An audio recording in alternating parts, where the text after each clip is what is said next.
Assalamualaikum warahmatullahi wabarakatuh. Alhamdulillah, wassalatu wassalamu ala rasulillah wa ala alihi wa ashabihi wa man tabi'ahum bi ihsan ila yaumiddin.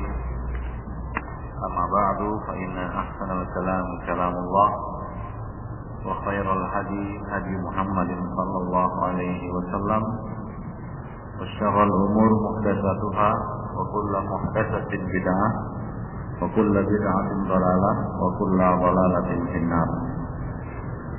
Ikhwan fillah, kita lanjutkan kajian kitab Panduan Amal.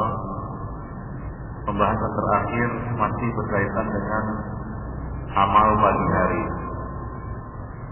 yaitu ketika kita membuka mata, bangun dari tidur kita. Ada beberapa sunnah yang diajarkan oleh Nabi, diantaranya adalah mengusap wajah dengan kedua tangan sebelum beranjak dari pembaringan, kemudian berdoa. Nah, setelah itu dianjurkan bagi orang yang bangun tidur untuk bersiwak dan mencuci tangan 3 kali. Ya, tentunya ketika dia bangun dari tidur, berdoa dan beranjak dari tempat tidurnya, keluar dari kamarnya, dia menuju kamar mandi, entah untuk buang hajat, kemudian mengambil wudu atau keperluan lainnya. Nah, ketika dia berada di situ, maka janganlah dia lupa bersiwak. Atau sekarang siwak kalau tidak ada bisa diganti dengan sikat gigi, yaitu membersihkan gigi intinya, membersihkan gigi, karena asam yang ada di mulut itu bisa menyebabkan gigi keropos. Ya, karena ketika kita tidur kita banyak mengeluarkan zat asam melalui liur kita, maka itu harus dibersihkan. Nah, ketika tidur kita nggak mungkin membersihkannya. Bangun tidur segera dibersihkan. Nah, demikian. Siwak ini berfungsi untuk menyegarkan mulut dan menghilangkan bau tak sedap disebabkan tidur. Ya, kalau kita baru bangun tidur itu bau mulut tidak enak. Nah, ketika kita akan berangkat ke masjid untuk mengerjakan salat berjamaah, maka sebelum kita berangkat ini dianjurkan untuk bersiwak. Karena ya tentunya bau mulut ini akan mengganggu orang-orang yang ada di sekitar kita. Ya, orang yang ada di kanan dan di kiri kita.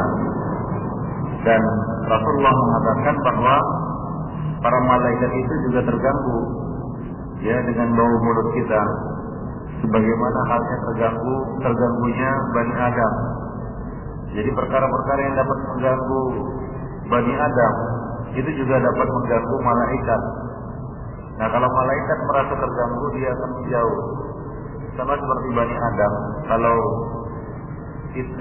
seorang mendapatkan gangguan, misalnya bau busuk, maka dia akan menjauh. Nah, demikian. Dan siwak itu dapat menghilangkan bau tak sedap ini. Dan ini merupakan bukti keteladanan Rasulullah Shallallahu Alaihi Wasallam dalam menjaga kebersihan dan kesehatan. Ya, dalam menjaga kebersihan dan kesehatan. Bagaimana disebutkan dalam hadis, Rasulullah Shallallahu Alaihi Wasallam mengatakan, "Kana la yanamu illa wasiwak inda ra'sihi." Ya, tidaklah beliau tidur, yaitu Rasulullah Shallallahu Alaihi Wasallam, kecuali siwak berada di dekat kepalanya. Artinya beliau bersiwak dulu sebelum tidur. Ya, gosok gigi sebelum tidur. Ya, sejak anak-anak kita diajarkan seperti ini. Tapi ini bukan amalan untuk anak-anak saja. Ini amalan juga untuk orang dewasa. Ya, bersiwak sebelum tidur. Kemudian pada habis siwak. Apabila beliau bangun dari tidur, maka beliau memulainya dengan siwak. Beliau memulai dengan siwak. Yaitu tidak lupa untuk membersihkan gigi beliau. Nah, demikian ya, yaitu mulut dan gigi. Baik. Demikian pula ketika bangun dari tidur, jangan lupa untuk mencuci tangan 3 kali sebelum kita mencelupkan tangan kita ke dalam bejana atau menyentuh benda-benda yang basah atau terhormat, misalnya menyentuh mushaf, ya, atau menyentuh makanan. Ini merupakan adab yang dicontohkan oleh Rasulullah Shallallahu Alaihi Wasallam. Karena orang yang tidur itu tidak tahu dia, ya, di mana dia letakkan tangannya. Kadang-kadang dia menyikat keringat, garuk badan, kan begitu ya.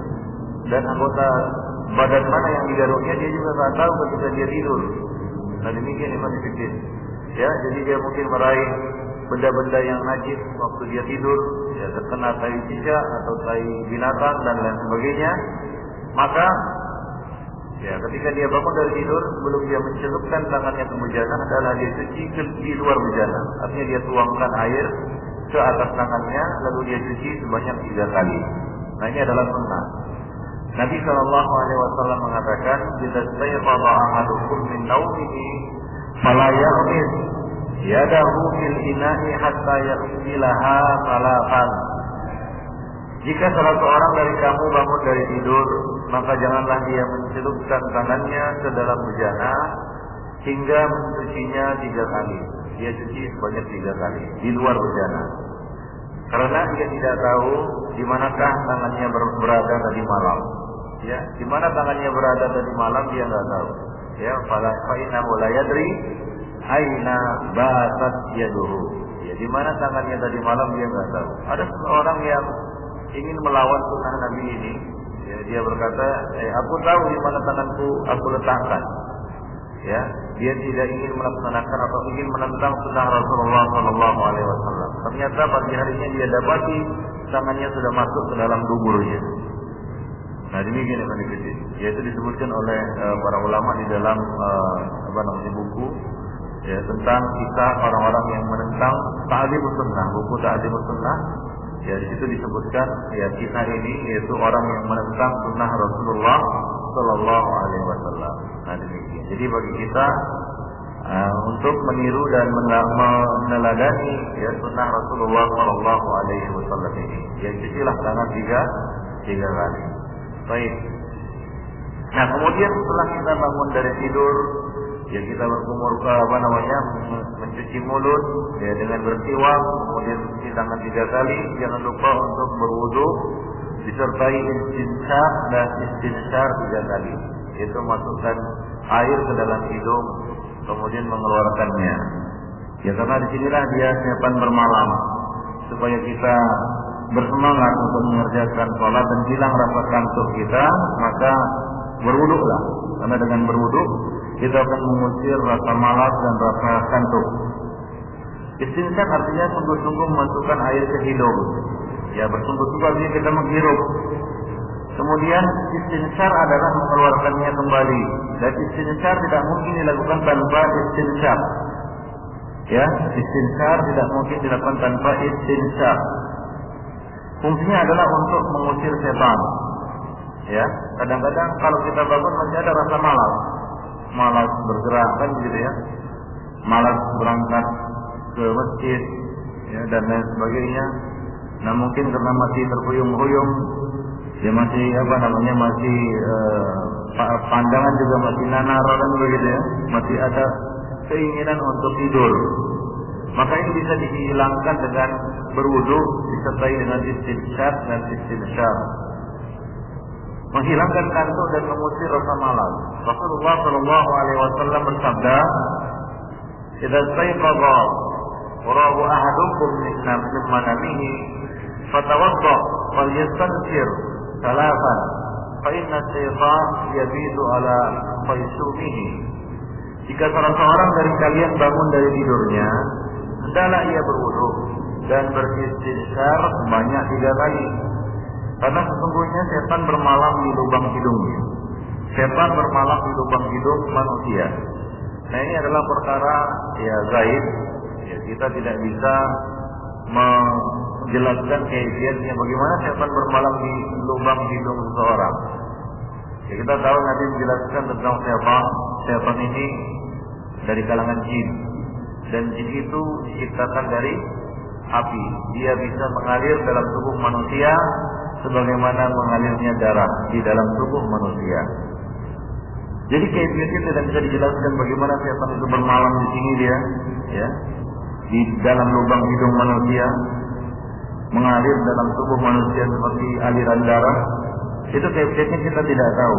tapi kita yakin dan percaya bahwa itu adalah tempat bermalamnya syaitan. Ya, maka kita usir dia dengan apa? Al-istinsyaq dan istinsyar. Nah, demikian ya Pak Yusuf. Azza Allah wa iyyakum. Demikianlah pentingnya mengamalkan sunnah ini, ya, sunnah istinsyaq dan istinsyar untuk mengusir syaitan dari lubang hidung kita agar tidak terus bermalam di situ dia dan mengganggu kita. Nah, demikian ya Pak Yusuf. Nah, kemudian ya sebelum kita berangkat meninggalkan rumah, ya, meninggalkan kamar kita, jangan lupa untuk membereskan tempat tidur. Ya, jangan tinggalkan tempat tidur berantakan, ya, seperti kapal pecah, ya, tidak enak untuk dipandang. Karena Allah Subhanahu wa taala itu adalah Rabb, zat yang menyukai keindahan. Islam adalah agama yang mengajarkan umatnya untuk hidup bersih dan teratur. Ya, Nabi mengatakan innallaha jamilun yuhibbul jamal. Sesungguhnya Allah Maha Indah dan menyukai keindahan. Maka tidak selayaknya seorang muslim meninggalkan tempat tidurnya, pembaringannya dalam keadaan acak-acakan, kotor dan berantakan. Ya, apalagi penuh dengan kotoran. Kalau kotor maka singkirkan barang-barang yang kotor. Nah, demikian Pak Yusuf. Selimut berserakan itu adalah pemandangan yang tidak enak untuk dilihat. Nah, demikian Pak Yusuf. Dan ini adalah untuk melatih kedisiplinan sebenarnya, ya, keteraturan. Hidup teratur itu sehat. Hidup teratur itu baik untuk kesehatan kita, mental dan jiwa kita. Jiwa yang terlatih dengan dengan peraturan-peraturan, ya biasa teratur, dia akan lebih mudah untuk diajak kepada kebaikan-kebaikan. Lebih lentur dia, lebih lembut dia daripada jiwa yang acak-acakan. Ya, karena hidupnya juga acak-acakan. Coba lihat orang yang acak-acakan. Ya, bagaimana kerasnya jiwanya. Ya, coba lihat seniman kan begitu ya, acak-acakan enggak karuan. Ya, berantakan. Ya, coba kalau kita lihat, ya, masuk ke dalam rumah muslim, lalu kita lihat berantakan. Ya, tentunya tidak enak untuk dilihat. Dan ini bisa menimbulkan banyak mudarat. Kalau kita biarkan rumah kita berantakan, ada saja mudaratnya. Entah terpeleset karena terinjak satu benda kan begitu ya. Ya. Kemudian bisa menyebabkan orang itu jatuh dan lain sebagainya. Ya, banyak kerugian-kerugiannya. Di samping juga dari sisi keindahan jauh dari keindahan. Nah, demikian ya Pak Yusuf. Rahimani wa rahimakumullah. Nah, itu dimulai dari kamar tidur. Ya, dari kamar tidur. Nah, biasakan. Demikian juga anak-anak. Ya, anak-anak ini harus dibiasakan sejak dini, sejak kecil. Ya, agar kebiasaan ini terbawa sampai dewasa. Nah, demikian. Nah, itulah dia amalan-amalan yang dilakukan ketika seorang itu bangun tidur. Nah, kemudian di sini ya, kita menyebutkan tuntunan sunnah saat masuk dan keluar kamar mandi atau WC. Ya, ketika seorang bangun dia menuju kamar mandi untuk berwudu, buang hajat atau apapun kebutuhan dan keperluannya di kamar mandi itu. Nah, di sana ada tuntunan. Ya, karena biasanya pagi-pagi tempat yang dituju oleh seseorang adalah kamar mandi. Ya, bukankah demikian? Antum bangun tidur kemana? Apakah ke ruang tamu? Tidak. Atau ke ruang makan? Juga tidak. Biasanya ke kamar mandi. Itulah dia tempat yang biasa dituju oleh orang yang baru bangun tidur. Nah, jangan lupa adab-adab saat kita masuk dan keluar dari kamar mandi. Di antaranya adalah membaca doa. Ya, kamar mandi itu tempat syaitan, tempat bersemayamnya syaitan, tempat yang paling disukai syaitan. Ada tempat orang buang kotoran, membersihkan najis. Di situ tempat berkumpulnya najis. Ya, jadi syaitan suka tempat-tempat seperti ini. Maka dari itu, kita harus berlindung kepada Allah Subhanahu wa taala dari kejahatan syaitan. Ya, jin-jin yang jahat. Baik jin yang laki-laki maupun jin yang perempuan. Tempat mereka di kamar mandi itu.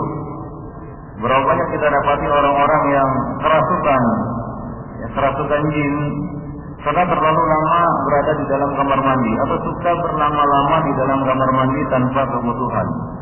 Ya, sebagian orang bahkan ada lagi yang makan di kamar mandi. Nah, ini adalah perbuatan yang salah dan dilarang. Ya, sebagian bahkan sampai tertidur dia di kamar mandi. Nah, ini jelek. Ikhwan fillah azan ya Allah wa iyyakum jami'an. Karena kamar mandi itu adalah tempat yang kita tidak boleh sholat di situ dan menyengaja untuk berpikir di situ. Ya, nah demikian. Doa yang diajarkan oleh Rasulullah Shallallahu Alaihi Wasallam ketika akan masuk ke dalam kamar mandi adalah Allahumma inni a'udzubika minal khubuthi wal khaba'ith. Allahumma inni a'udzubika minal khubuthi wal khaba'ith. Yang artinya, ya Allah,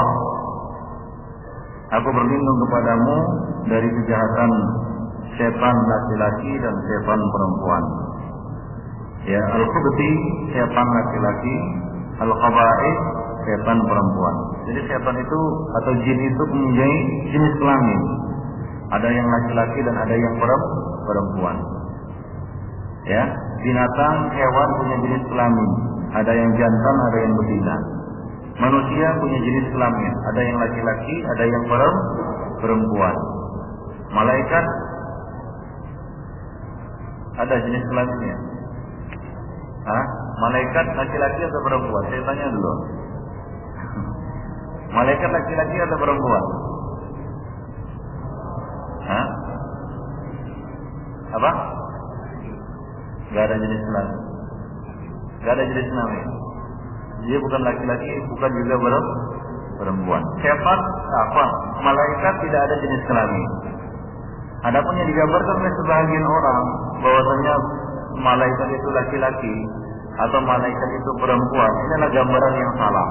Ya, memang malaikat bisa menjelma. Malaikat bisa menjelma dalam bentuk manusia laki-laki atau perempuan. Nah demikian. Akan tetapi, ya, wujud asli mereka bukan laki-laki dan bukan juga perempuan. Nah demikian. Baik. Jadi mereka tidak berjenis kelamin. Rasulullah Shallallahu Alaihi Wasallam jika hendak masuk ke dalam WC, artinya masuk ke WC, maka beliau membaca Bismillah, Bismillah. Karena itu adalah zikir yang menghalangi kita dari pandangan jin. Zikir ini berfungsi untuk menutup aurat manusia dari penglihatan jin. Ya, ketika kita di kamar mandi tentu kita mencopot pakaian kita, melepas pakaian kita. Ketika kita buang hajat, kita mencopot pakaian kita. Ketika kita mandi, kita mencopot pakaian kita. Ya, mungkin manusia tidak ada yang melihat. Pandangan manusia mungkin terhalang dengan dinding kamar mandi atau sekat, tirai dan jenisnya. Tapi bagaimana dengan penglihatan jin? Jin bisa melihat kita. Mereka bisa melihat kamu dari arah yang kamu tidak bisa melihat mereka. Nah demikian. Lalu bagaimana kita menirai? Bagaimana kita menutupi diri kita dari penglihatan jin ini? Rasulullah Shallallahu Alaihi Wasallam menjelaskan kepada kita. Beliau bersabda, "Satru ma baina a'yunil jin wa awrati bani Adam idza dakhala al-kanif ayyakuna bismillah." Penutup aurat anak Adam dari pandangan jin ketika ia masuk ke WC, ketika masuk WC adalah dengan mengucapkan Bismillah. Mengucapkan apa? Bismillah. Nah, dengan demikian, ya, aurat kita akan tertutupi. Jin tidak akan bisa melihat aurat kita kalau kita membaca Bismillah. Bagaimana Ustaz kalau hanya membaca Allahumma inni a'udzubika minal khubuthi wal khaba'ith, kita terlindung dari mereka tapi mereka bisa melihat aurat kita. Nah, ini kita ajarkan kepada anak-anak kita, istri kita kan begitu ya, agar mereka tidak terlihat oleh jin auratnya, maka membaca Bismillah. Baca Bismillah. Lalu membaca doa Allahumma inni a'udzubika minal khubuthi wal khaba'ith. Nah itu dia adab-adabnya Ikhwan Fillah rahimani wa rahimakumullahu jami'an. Tentu ini bukanlah zikir yang susah. Bismillah ya, adalah zikir yang sangat mudah ya, dan fungsinya sangat besar. yaitu kita bisa terhindar ataupun terhalangi dari pandangan jin. Nah kemudian adab yang selanjutnya adalah kita masuk ke WC itu dengan mendahulukan kaki kiri. Ya, karena ini tempat yang buruk. Hal-hal yang buruk-buruk membersihkan kotoran biasanya menggunakan sebelah kiri. Nabi SAW menggunakan sebelah kanan, kaki kanan ataupun tangan kanan untuk hal yang baik-baik. Ya, hal yang terpuji, hal yang mulia. Rasulullah SAW mendahulukan sebelah kanan. Tapi untuk hal yang buruk-buruk, misalnya membersihkan kotoran, najis dan lain sebagainya, beliau menggunakan sebelah kiri, tangan kiri atau kaki kiri. Nah, ketika masuk ke dalam WC, itu adalah tempat yang kotor untuk membersihkan kotoran, maka beliau mendahulukan kaki kiri. Ya, karena ya ini dia sedang masuk ke tempat yang najis, maka seharusnya ia mendahulukan kaki kiri. Ya, lain halnya ketika masuk ke tempat yang terhormat dan mulia, seperti misalnya masuk masjid, ya, maka dia dahulukan kaki kanan. Nah demikian. Jadi untuk pekerjaan yang mulia, yang baik, hendaknya dimulai dengan sebelah kanan. Sebaliknya pekerjaan yang yang kotor, yang buruk, ataupun yang kita katakan bersihkan kotoran, maka dia dahulukan sebelah kiri. Nah kemudian, ya, adab yang selanjutnya adalah perkara selanjutnya yang harus diperhatikan di kamar mandi itu, jangan berlama-lama di kamar mandi. Kalau nggak ada hajat dan kebutuhan, kecuali tidak ditahan dengan ya hajat kita, yaitu belum tuntas buang airnya, ya tuntaskan. Tapi kalau sudah tuntas, jangan berlama-lama. Ya, jangan berlama-lama. Ada banyak mudarat antum nongkrong, duduk, jongkok lama-lama, ya di kamar mandi. Dari sisi kesehatan juga tidak baik. Ya, dari sisi kesehatan juga tidak baik. Ya, salah satu yang bisa menyebabkan ambien itu seperti itu. Lama-lama nongkrong di kamar mandi, entah untuk apa dia di situ. Nah demikian. Banyak lagi mudarat yang lainnya. Ya seperti itu di Ramadan bukanlah hawa yang bagus untuk dihirup. Nah kalau dia tidak ada lagi hal yang menahan dirinya di kamar mandi, maka janganlah dia berlama-lama di situ. Ya tinggalkan tempat itu dengan segera. Ya jangan berlama-lama di situ. Ya, usahakan selepas mungkin ia menyelesaikan hajatnya di kamar mandi. Ya, apalagi tentunya di pagi hari dia akan berangkat ke masjid. Nah, dia akan berangkat ke masjid. Nah, janganlah dia terlambat yang mendatangi masjid karena terlalu lama di kamar mandi, bukan karena buang hajat. Tapi ya, sebagian orang ada yang bahkan menggabungkan maksiat lain di kamar mandi, yaitu apa? Merokok. Oh begitu di kamar mandi. Ya, kalau belum habis rokoknya belum keluar dia. Nah, ini menggabungkan keburukan di atas keburukan di kondisi azan ya Allah wa iyyakum jami'an. Baik. Nah, itulah dia adab kita. Kemudian keluar dengan mendahulukan kaki kanan. Ya karena kita akan beranjak dari tempat yang kotor ke tempat yang bersih. Ya maka dahulukanlah kaki kanan ketika kita keluar dari WC atau kamar mandi itu. Dan bacalah doa ketika keluar dari kamar mandi, yaitu kita membaca Ghufranaka. Ya, Ghufranaka. Aku minta ampun kepadamu ya Allah. Jadi kita mohon ampun ya kepada Allah Subhanahu wa taala atas dosa dan kesalahan kita yang mungkin terjadi ketika kita berada di kamar mandi ya atau kelalaian. Ya tentunya ikhwanifiddin, ketika kita di dalam kamar mandi kita terputus dari apa? Dari zikrullah ya, dari mengingat Allah Subhanahu wa taala ya, kelalaian hati ya mungkin terjadi di kamar mandi ya atau maksiat-maksiat lain yang mungkin terjadi di kamar mandi, kita mohon ampun kepada Allah Subhanahu wa taala dari semua itu. Nah, demikianlah ikhwan fillah rahimani wa rahimakumullah jami'an, beberapa adab yang mesti diperhatikan ketika kita berada di dalam kamar mandi. Nah, kemudian setelah keluar, selesai dari wudhu kita, kan begitu ya, kita bergegas untuk berangkat ke masjid. Atau lebih bagusnya, sebelum kita berangkat ke masjid, kita mengerjakan sholat sunnah fajar. Salat sunnah sebagaimana yang antum ketahui bersama itu dianjurkan atau lebih ditekankan untuk dilaksanakan di rumah. Nabi mengatakan jadikanlah bagian dari salat kamu itu di rumah. Ya, janganlah jadikan rumah kamu itu seperti kuburan, la yusalla fihi, tidak dikerjakan salat di dalamnya. Seutama-utama salat adalah di rumah seseorang, kecuali salat fardu. Salat fardu itu dikerjakan di masjid. Ya, jadi setelah bersalin artinya apa? Membersihkan diri, kemudian berwudu, keluar dari kamar mandi sebelum berangkat ke masjid. Ya, kalau ada waktu dan kesempatan itu kerjakan salat sunnah fajar di rumah kalau memungkinkan. Karena salat sunnah fajar ini sangat besar keutamaannya. Ya, sangat besar keutamaannya. 2 rakaat salat sunnah fajar adalah amalan yang selayaknya kita jaga dan jangan ditinggalkan. Karena Rasulullah menjaganya dan selalu mengerjakannya, bukan hanya ketika beliau mukim, bahkan ketika beliau safar. Salat sunnah fajar ini tidak beliau tinggalkan.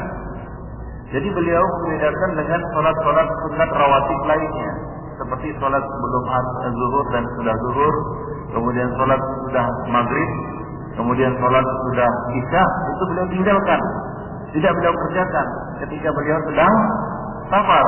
Namun salat sunnah fajar, baik ketika beliau mukim maupun saat sedang safar, beliau tidak pernah meninggalkan 2 rakaat ini. Ada apa gerangan? Apa keutamaan salat sunnah fajar ini dibandingkan dengan salat-salat sunnat rawatib lainnya? Aisyah radhiyallahu taala anha mengatakan, Rasulullah tidak pernah demikian ulet melaksanakan salat sunnah sebagaimana keuletan beliau melaksanakan 2 rakaat fajar sebelum salat subuh. Jadi ini sangat beliau perhatikan dan tidak pernah beliau lewatkan. Baik itu dikerjakan di rumah maupun di masjid. Baik ketika beliau mukim maupun sedang safar. Walau beliau berada di atas kendaraan, beliau tidak pernah melewatkannya. Walau berada di atas kendaraan, beliau biasa sholat dengan menghadap kemanapun kendaraan beliau menghadap. Waktu itu kendaraannya adalah onta. Jadi kemanapun onta itu menghadap, beliau ikut menghadap ke situ dan sambil mengerjakan sholat sunnah fajar ini. Nah, demikian demikianlah Rasulullah demikian ulet untuk menjaga sholat sunnah fajar ini. Jadi jangan lewatkan. A'azanillahu wa iyyakum jami'an. Nabi SAW telah menjelaskan keutamaannya. Ya, beliau bersabda, "Rak'ata al-fajri khairun minad dunya wa ma fiha." 2 rakaat sunnah fajar itu lebih baik daripada dunia dan seisinya.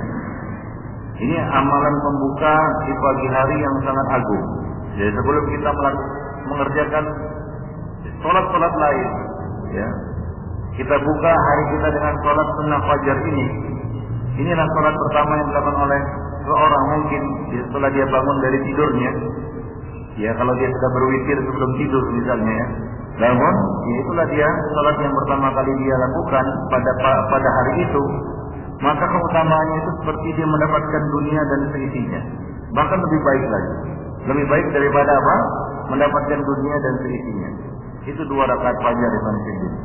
Dalam riwayat lain Rasulullah SAW mengatakan, "Rak'ata al-fajri ahabbu ilayya minad dunya jami'an." 2 rakaat sunnah fajar lebih aku sukai daripada dunia seluruhnya. Artinya lebih beliau sukai daripada apa? Memiliki dunia dan isinya seluruhnya. Itu keutamaan salat sunnah fajar ini. Jadi jangan kita lewatkan dan jangan kita tinggalkan. Bahkan Nabi SAW mengizinkan para sahabat untuk mengqadanya. Kalau orang itu misalnya tidak sempat mengerjakannya karena mengejar sholat berjamaah, ya tentunya dia tidak bisa mengerjakannya sebelum sholat subuh, maka kewajibannya tidak anjurannya tidak gugur, keutamaannya tidak gugur. Artinya dia masih punya peluang untuk memperoleh keutamaan sholat sunnah fajar ini. Ya, jika misalnya dia di masjid atau di tempat yang mana ya jarak antara azan dan iqamah itu sangat sangat sangat pendek, ya, sehingga ketika dia datang ke masjid sudah diiqamatkan salat. Artinya dia tidak bisa lagi mengerjakan salat sunnah fajar ini sebelum salat subuh. Nah, apakah dia terluput dari keutamaannya? Ya, kita katakan tidak. Dia belum terluput dari keutamaannya. Dia masih boleh melakukannya sudah mengerjakan salat fardu subuh itu. Yaitu setelah mengerjakan salat subuh dia boleh mengerjakannya selama matahari belum terbit. Nah, jadi ya ini adalah peluang. Jadi kita manfaatkan sebaik-baiknya. Ya, jadi ini adalah kelapangan yang diberikan oleh Rasulullah Sallallahu Alaihi Wasallam. Nah, demikian para hadirin rahimani wa rahimakumullah jami'an. Baik. Dan adab Nabi, etika Nabi atau kaifiyat Nabi di dalam mengerjakan salat sunnah fajar ini adalah beliau biasanya melakukannya dengan ringkas. Artinya tidak panjang, ya, beliau mengerjakannya dengan ringkas. Aisyah radhiyallahu taala anha berkata, Rasulullah Shallallahu Alaihi Wasallam biasa mengerjakan salat ringkas 2 rakaat antara azan dan iqamah saat salat subuh. Jadi disifatkan oleh Aisyah ini salat yang ringkas. Biasanya Nabi Shallallahu Alaihi Wasallam membaca surat Al-Kafirun pada rakaat yang pertama dan membaca surat Al-Ikhlas pada rakaat yang kedua. Namun itu bukan patokan. Ya, boleh saja seorang membaca ayat yang lain.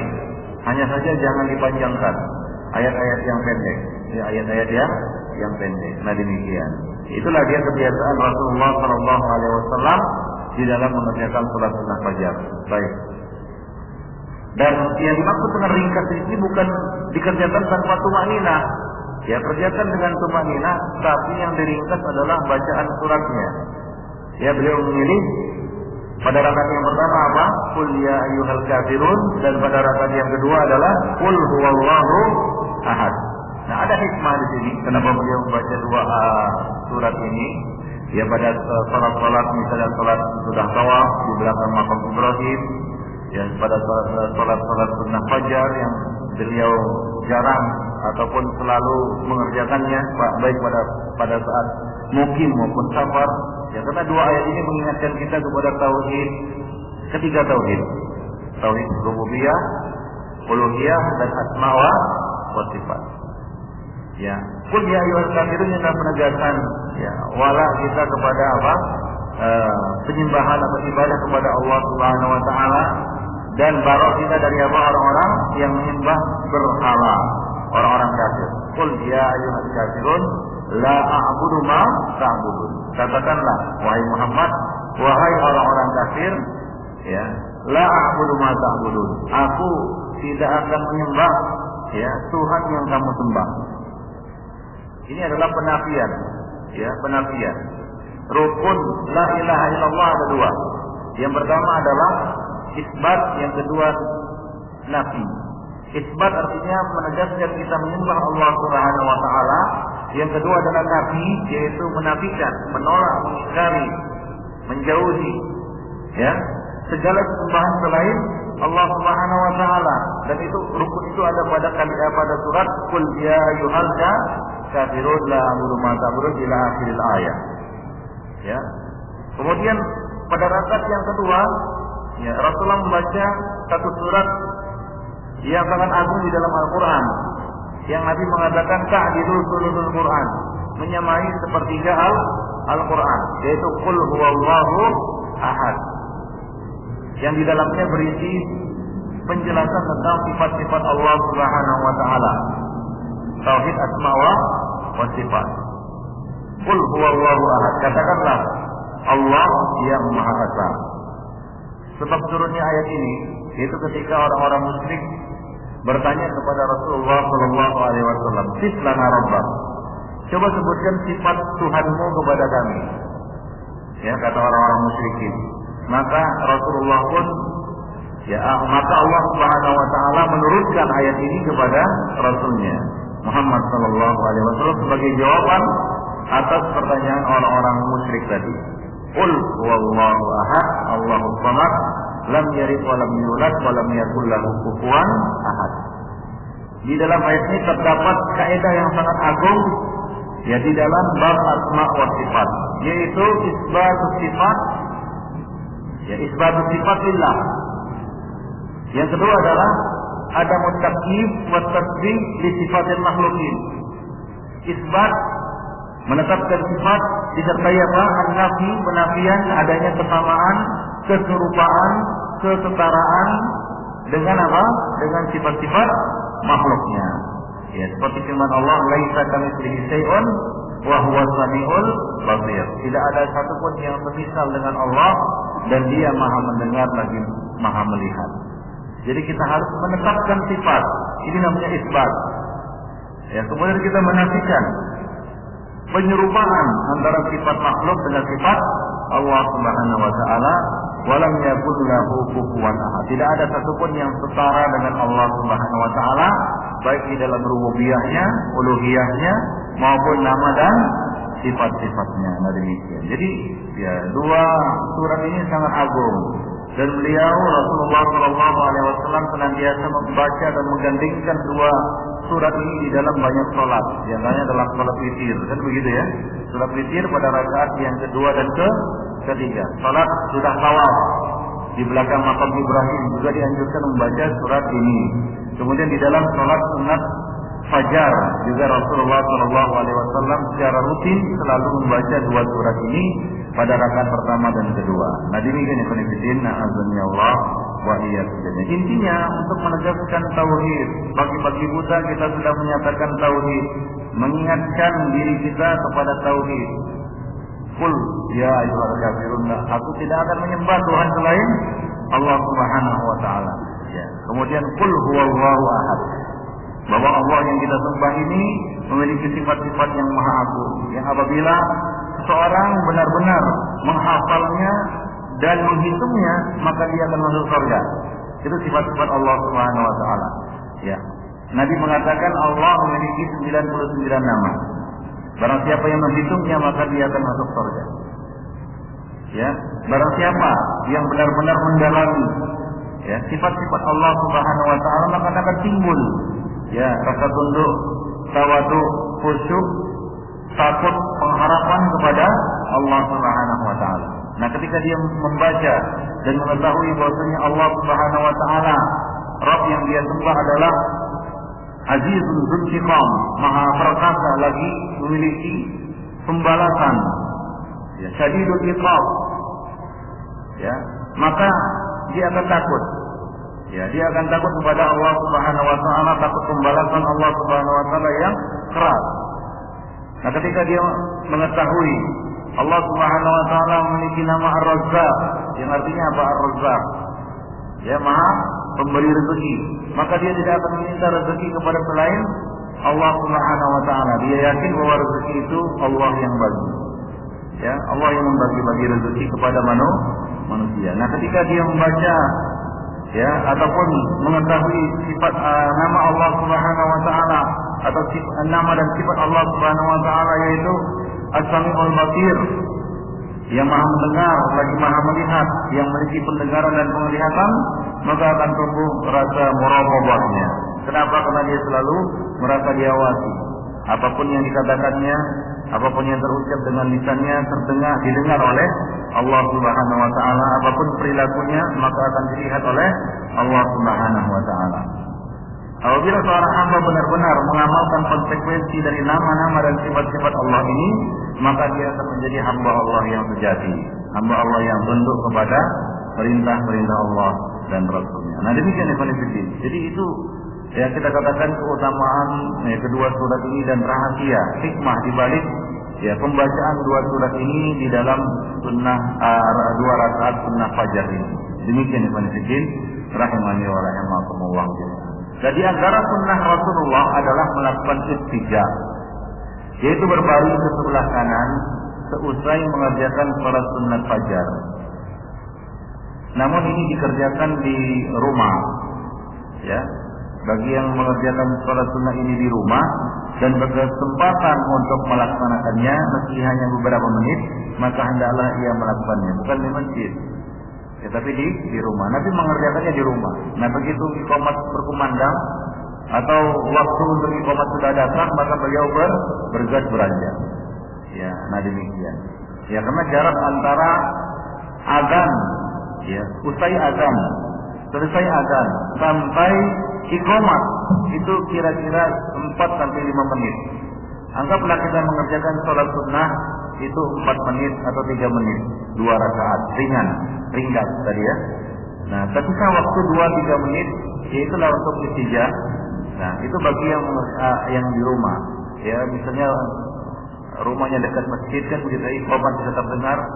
Tapi bagi orang yang rumahnya jauh, tentunya dia tidak bisa melakukannya. Dan ini hukumnya cuma sunnah, anjuran, ya, bagi yang berkesempatan untuk mengerjakannya. Nah, kalau tidak juga tidak mengapa. Tapi jangan antum kerjakan itu di masjid, ya, ya, karena akan mengganggu orang, ya, yang sholat atau yang membaca Quran kan begitu ya. Ya, orang mau duduk misalnya masjid penuh kan begitu ya, antum menggeletak seperti itu kan mengganggu. Jadi bukan dikerjakan di masjid tapi di rumah. Ada sebagian orang yang kita lihat melakukannya di masjid, itu kurang tepat. Nah, demikian. Baik, sedikit rahimani wa rahimakumullah jami'an, demikianlah nanti akan kita lanjutkan dengan ya pembahasan berikutnya, yaitu keutamaan salat subuh berjamaah. Ya, keutamaan salat subuh berjamaah. Baik. Nah, sudah tiba waktu. Subhanallah bihamdihi, asyhadu an la ilaha illa anta wa astaghfiruka wa atubu ilaik.